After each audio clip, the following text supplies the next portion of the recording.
Konnichiwa buddies, this is Chris Sniper 8121 at ipapakita ko lang ngayon ang mga kagamitan natin para sa pagtunaw ng ginto, no?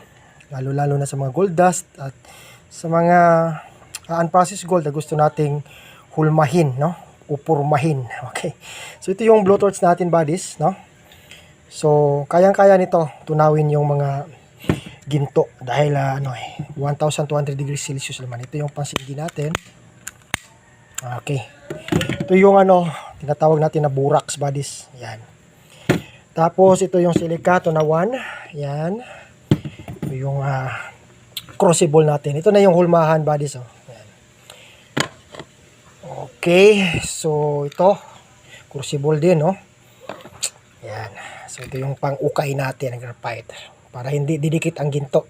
Hindi didikit ang ginto dito eh. Kaya ma-form siya. Ito yung panghawak natin para hindi tayo mapasok na. Siya buddies. Yan. Okay. So pag marami ang ginto mo, itong gamitin mo, clay pot, patukaan ng manok, pakainan ng rabbit, pwede yan, no? May mga ginto pa ito nakadikit dito eh. Kasi tinunawan ko ito ng unprocessed. Okay.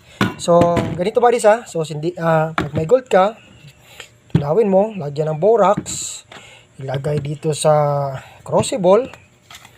Okay, then lastly, nitric acid or aqua rhea, no? Para pampalinis, no, ng ginto. Ayan siya buddies. So pinapakita ko lang kasi may gagawin ako eh. Okay, thank you for watching and bansay.